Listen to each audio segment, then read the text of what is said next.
All right, so today I'm going to show you how to set up an assignment in Google Classroom. So start in your stream and click on the tab that says Classwork. And then you're going to click on the green, in this case, yours might be a different color, Create button.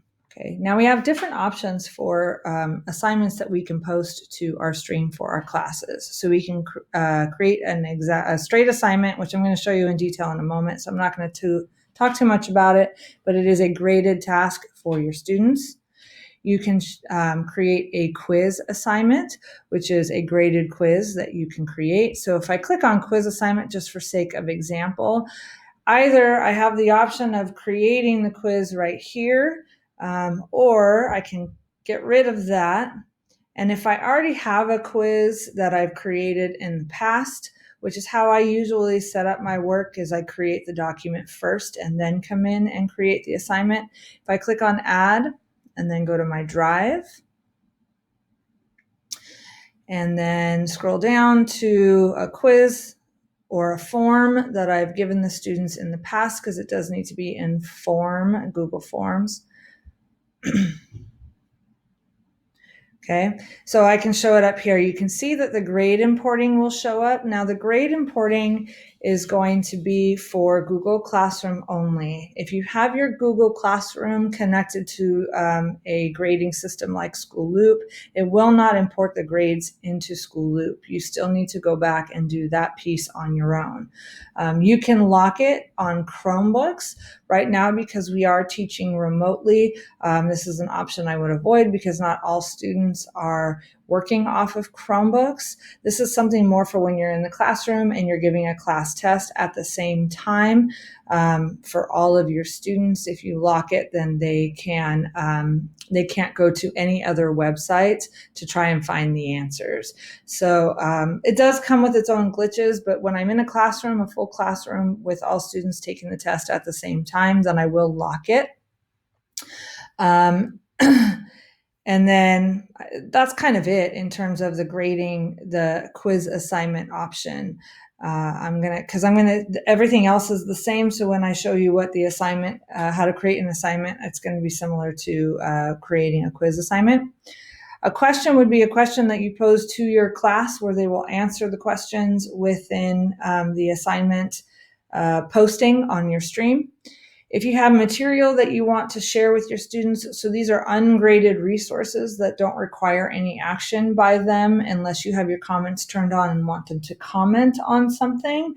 Say, for example, in the past, I have posted for my 8th graders in materials, I've given them the high school choice information. I have in the past given the link to the online textbook. So again, material is for ungraded resources that you want to share with your students. If you have a past post that you'd like to reuse, again, if you click on that, if we didn't have our little ball of death, you would see a list of all of your past classes. If you remember what class it was that you assigned a specific resource that you want to use again, then you can select it from there. And then finally, creating a topic, which topics are good for organizing your information within the stream, which we'll see in a minute. Okay, so again, I'm going to set up for you an assignment. I'm going to show you how to do that because that's what I use the most. I very rarely use any of these other things.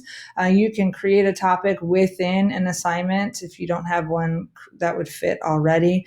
The quiz assignment setup is similar to the regular assignment setup. So I'm just going to show you the assignment creation because that's what I use the most. So if I click on assignment, I have all of the things that I need to fill out. So a title for my document. So I'm just going to do 11.1, or I'm sorry, 11.3, nationalism.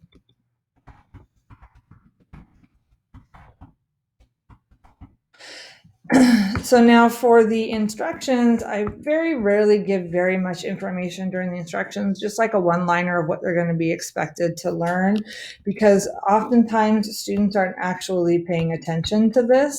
I really try to embed my instruction more within the actual document itself, because then they are more likely to read the instruction there than they would here on Google Classroom. So it's usually one, for myself, I usually do a one-liner description or learning goal.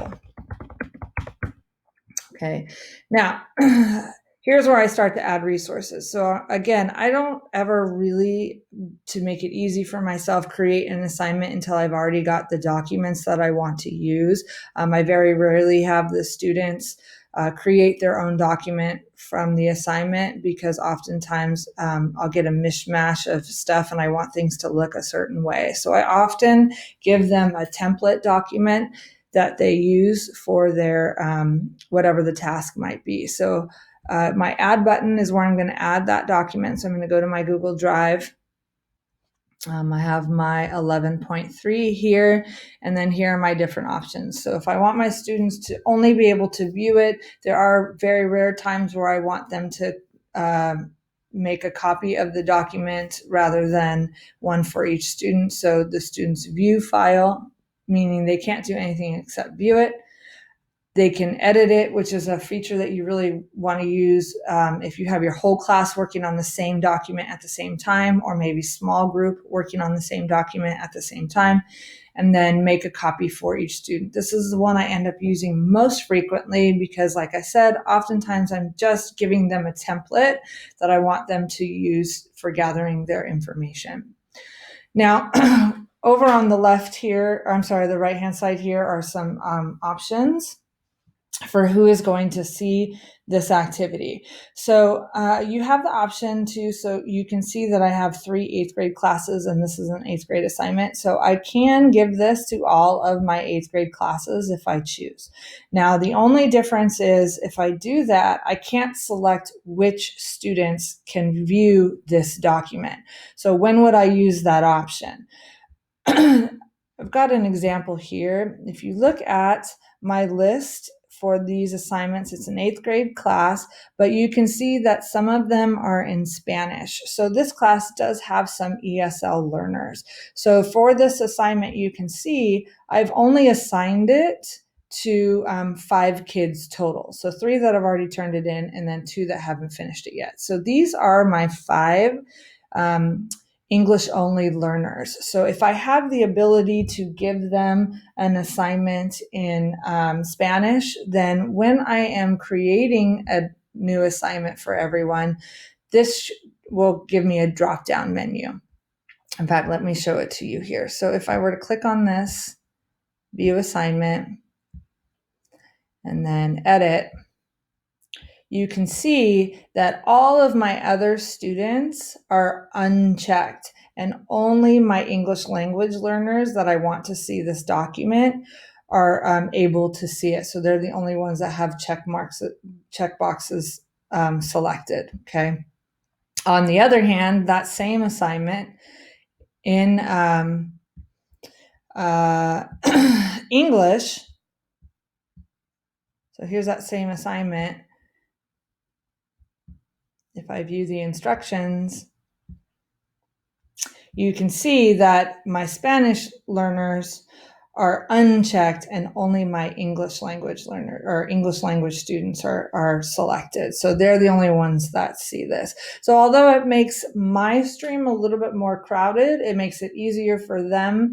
They're not trying to decide which one I'm going to learn. Now, I have some kids that are kind of on the verge of understanding the English content, and don't necessarily need the Spanish. So those ones, I'll give them both documents and let them decide which one they want to use. But more frequently, they end up using the Spanish ones anyway. Okay. Now, so let's say this is an assignment where I do need to select the students that are going to view it. So I'm only going to give it to that one period. I can change the point value if I want to, or I can change it to an ungraded assignment, which, I don't know why I would use that because I'm creating an assignment, but if that's your option, it's there.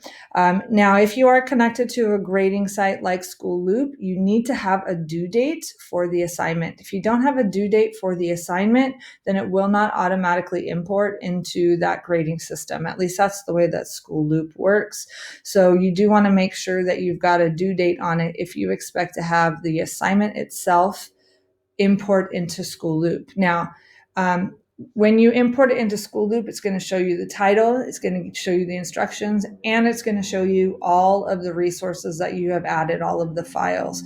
So when you go over there, it's a great option because you have all of that stuff imported. However, it doesn't import grades, and you still need to import the grades on your own.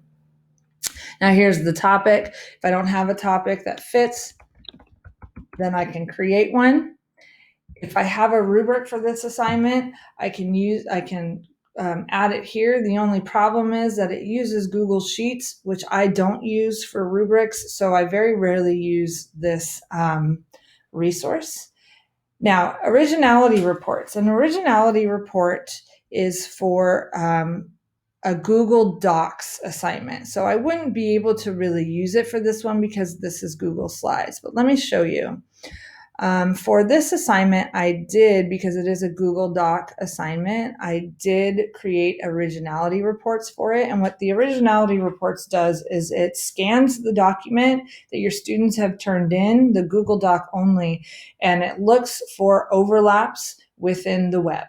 Okay, so this is a way to make sure that your students aren't just copying and pasting, that they are citing their sources if that's something that you want them to do. So this is a very valuable tool if it's something that you can use with Google Docs. So here's an example of a student who I am going to check their originality. So I'm going to open up the students.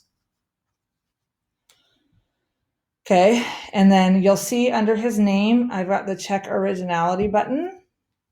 So I'm going to let that process for a second. And here is another student. I already did a originality report for her. And as you can see, there's 15 flagged passages. So when I click on that, it's going to show me her document where things have been flagged for overlapping with content that's on the internet. Okay. Now she did source this, so I wouldn't give her any marks off for that. And you can see that it's also flagging my questions themselves that I asked. So again, this is a great resource if you are really concerned about whether or not students are citing their sources correctly within a document. So if I go to Juan's, I can see that the passages have been flagged for that originality. So I want to make sure that I double check that for any kind of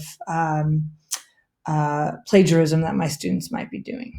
Okay, now, so I'm going to close this stuff up and go back to our assignment that we're creating. Now, once I've done all of this information, and again, I want to make sure I have a title, just a one-liner description, any documents I want my students, double check to make sure that you've got the correct access, because you can't go back and change that piece later. So if you accidentally do the wrong access for your students, you have to delete the assignment and start over again. So make sure you have the correct access. You know who you want to share this document with. Again, for students, if you want to select only specific students, you can only assign it to one class.